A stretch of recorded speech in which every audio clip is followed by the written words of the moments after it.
This is Courtney, your Lexis research attorney. Have some quick tips today on staying organized with your research digitally. So one of the first ways that we can stay organized with our research is with the Lexis foldering system. And while you can create the folders as you go along, so do your research and then from there decide you want to save something to a folder, decide what you want to name the folder, I would encourage you to think about your foldering the same way you're thinking about your writing and organize your folders this along a similar outline. So you can access your folders from the outset from these three dots at the top of the page, more, and then go into folders. And then from here, as I mentioned, we could create a larger folder. So say we have LRW memo final. That's our assignment. But instead of just dumping everything willy-nilly into this memo final assignment folder, I would again encourage you to think about this foldering and set up a hierarchy similar to the outline of your writing. In order to create a subfolder, you simply go into the folder that you created and then you click on the create new folder icon again, and we could do issue 1 liability, say, and we could add that issue 1 liability folder. Could also do issue 2 damages. And then perhaps from under issue 1 liability, maybe we have another folder for negligence. And then if we want to get really crazy, maybe even under negligence, we have another folder for element 1 of negligence. And again, it just depends on what you're arguing, what you're writing about. Now let's look at that in action. I'm just going to run a search. And we can go into a case to add it to a folder. We could also add things from our results list. So if you wanted to, if you knew you needed these cases, you could do that, highlight them from here, add them to a folder. And so here we can see a little bit closer. We have this element 1 negligence. Maybe these are cases that have to do with element 1. We can add those to a folder. What we can also do from within a case, I'm going to choose one that I don't already have in there just so that we don't get confused about the case names later.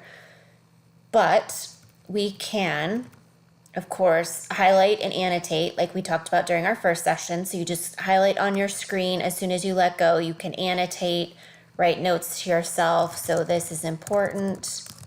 You can also change the color of the highlighting, make those notes to yourself, and then you can add this whole case to a folder from within here if we wanted to add this to our element 1 negligence folder, but we can also add just sections of a case to a folder. So if say the only thing I cared about in this case was this rule of law in headnote 2, I would want to go down into the opinion where headnote 2 is referenced so that I could quote it from here, but I can take this language, anything I want to save for later, highlight it, and then one of the options in the middle is to add to folder.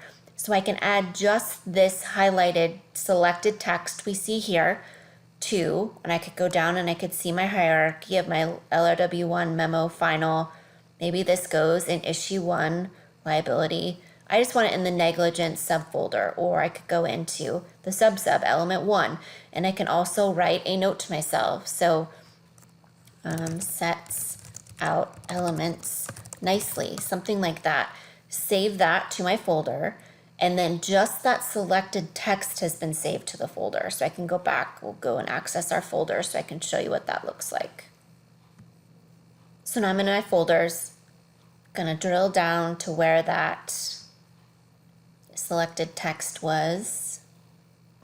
So you can see here we have the full cases, and then we also have this selected text, and I could have changed the name of this too if I wanted to make it a little bit more obvious to myself about what this selected text was about.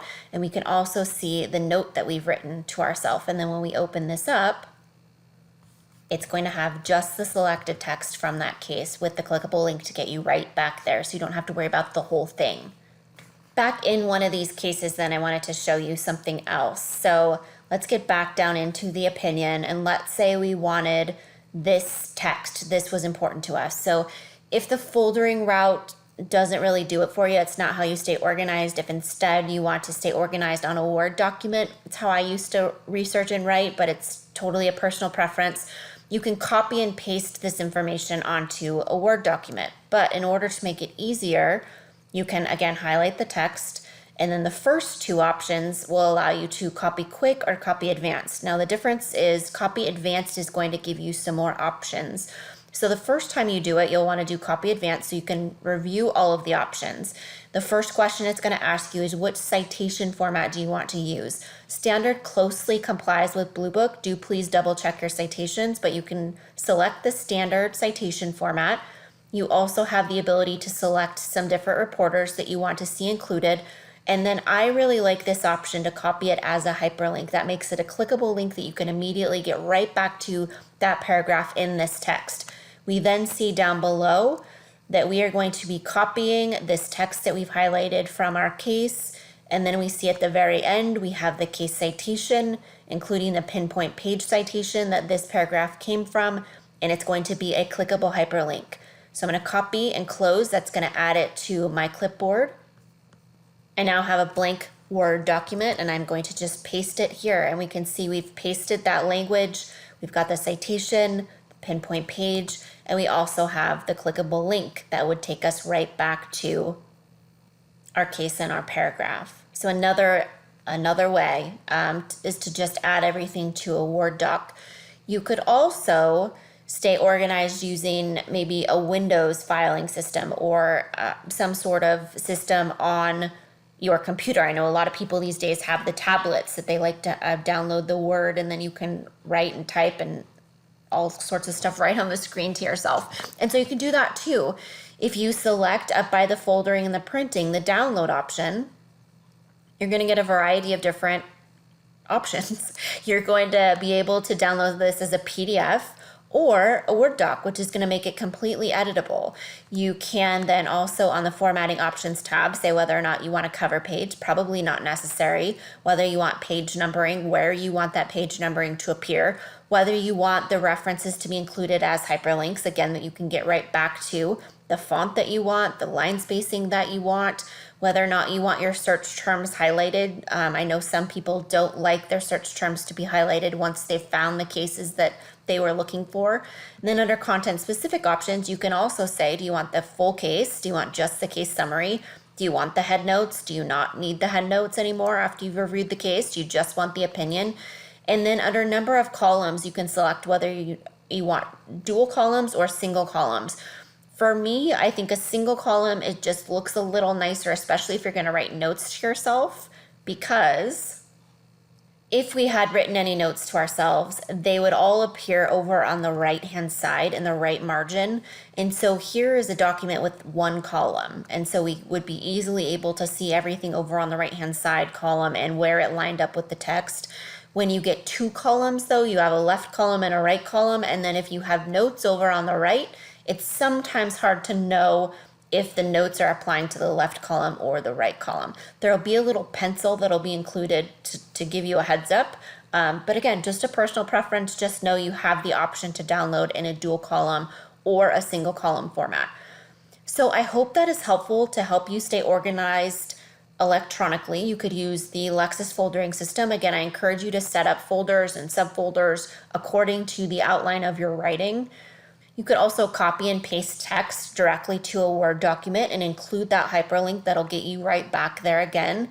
Or you could download as Word docs, utilize your computer's foldering or organizing system to do it that way.